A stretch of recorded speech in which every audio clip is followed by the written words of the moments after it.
আসসালামু আলাইকুম। আশা করি তোমরা সকলে অনেক অনেক ভালো আছো, আনন্দে আছো, সুস্থ আছো। আলহামদুলিল্লাহ আমিও অনেক অনেক ভালো আছি। আর ভালো আছি বলেই কিন্তু আমি এই টাচ অ্যান্ড গ্লোতে চলে এসেছি আর নিজেকে একটু ফ্রেশ করাতে। তো এখানে এই যে টাচ অ্যান্ড গ্লোতে আমার আসার কারণ হচ্ছে টাচ অ্যান্ড গ্লো আমার ভীষণই ভালো লাগে। এই যে দিদির ব্যবহার খুবই ভালো। আর তার তো হাতের কাজের কোনো তুলনাই হয় না। এত সুন্দর হাতের কাজ, একদমই মন পছন্দ হয়। যেমনভাবে বলি ঠিক তেমনইভাবে করে দেয়। খুবই ভালো লাগে আমার এখানে আসতে। তাই আমার কিছু করার থাকলে দিদির কাছে চলে আসি। আর দিদির পার্লারটা খুবই কাছে আমার বাড়ির, 2-4টে বাড়ি পার হয়ে গিয়েই দিদির পার্লারটা। তো দিদি ভীষণ ভালো কাজ করে, তাই যা কিছু করার থাকে দিদির কাছে একটুখানি করে নিই। তো এই বসে পড়েছি আমি, একটুখানি নিজেকে ফ্রেশ করাবো। আসলে একটু আমি ফেসিয়াল করব। আর কেন করছি, কিসের জন্য ভ্রু প্লাক করছি সেটা আমি তোমাদের একটু পরেই বলবো। তো এই বসে গেছি আমি। বসার আগে তো ভীষণই ভয় লাগছিল আমার। হ্যাঁ, মানে অনেক দিন পর পর আমি করি। আসলে আমি ভ্রু প্লাক করি না বললেই চলে। তো বসে পড়েছি। দিদি আমার ভ্রু প্লাক করতে শুরু করে দিয়েছে। দিদি ভ্রু প্লাক এত সুন্দর করে যে নিজের সৌন্দর্যটা আরও বেশি বেড়ে যায়। খুবই ভালো লাগে। আর একটু র্যাশ বেরোয় না।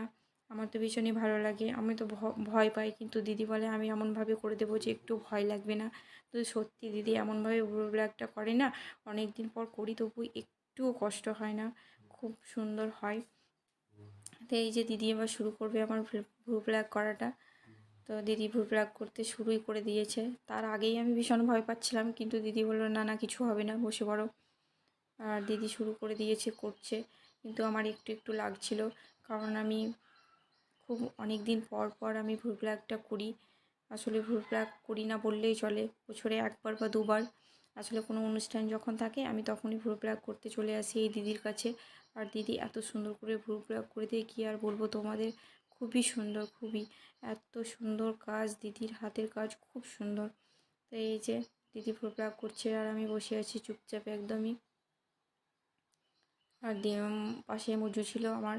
তো মজু মাঝে মাঝে আমাকে বকাচ্ছে আর রাগাচ্ছে যে দিদি এবার ভয় পাচ্ছে। কিন্তু সেরকম কিছুই না, ভ্রু প্লাক করতে একটুখানি লাগে অবশ্যই। আসলে খুব ডেলি করলে হয়তো সেটা অতটা কষ্ট হয় না, কিন্তু আমি তো অনেক দিন পর পর করি বলেই কষ্টটা হচ্ছে একটুখানি। তো এটা কোনো ব্যাপার নয়, একটুখানি কষ্ট তো হবেই ভ্রু প্লাক করতে গেলে। এখানে আমি চুপ করে বসে আছি আর দিদি সুন্দর করে আমার ভ্রু প্লাক করে দিচ্ছে। চলো তোমাদের এবার বলবো কেন। তো আমি টাচ অ্যান্ড গ্লোতে কেন গেছিলাম, কিসের জন্য গেছিলাম, এবার আমি তোমাদের বলবো। আর এই যে দেখতে পাচ্ছ সন্তোষীমা জুয়েলার্সের একটা ব্যাগ। তো এখানে আমার দুটো গিফট আছে, এটা ওপেন করব আর আমি তোমাদেরকে গিফটগুলো দেখাবো। আর এই যে একটা গিফট আর এই একটা গিফট, তো দুটো গিফট আছে। তো কী জন্য দুটো আমি গিফট কিনেছি সোনার, সেটাও তোমাদের বলবো। তো এখানে আমার একটা গিফট আছে, যেটা একটা আমি ওপেন করব, দিয়ে তোমাদেরকে দেখাবো। এই যে এখানে একটা আংটি আছে, এই আংটি বাচ্চাদের আংটি, খুবই সুন্দর আংটিটা। তো এই আংটিটা কিনেছি আমি সন্তোষীমা জুয়েলার্স থেকে। আমি যাইনি, এটা মা গেছিলো, দিয়ে মা দুটো গয়না কিনে এনেছে। এখানে একটা আছে গয়না আর এখানে একটা। তো তোমাদেরকে আংটিটা দেখালাম, আর এটা আমি দেখাচ্ছি না।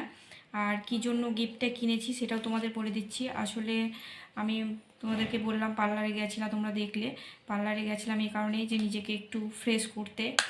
আসলে ওই ছোটো আমার পিসি শাশুড়ি মা আছে, তোমরা তো তাকে চেনোই, দেখেছো ভিডিওতে। তো ছোটো পিসি শাশুড়ি মার মানে নাতি ছেলের খাতনা আছে, তো তার জন্যই এই আংটিটা কিনেছি। আর এখানে আরও একটা গিফট আছে, যেটা তোমাদেরকে দেখাচ্ছি না। এই গিফটটা হচ্ছে পিসি শাশুড়ির আর একটা নাতনির।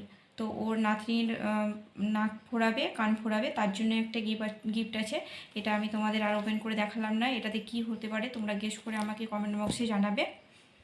আর আমার ভিডিওটি ভালো লাগলে চ্যানেলটাকে সাবস্ক্রাইব করে দিয়ে পাশে থেকো, লাইক শেয়ার কমেন্ট করতে ভুলো না। দেখা হচ্ছে তোমাদের সঙ্গে নেক্সট ব্লগে। সবাই অনেক অনেক ভালো থেকো, সুস্থ থেকো। আল্লাহ হাফেজ।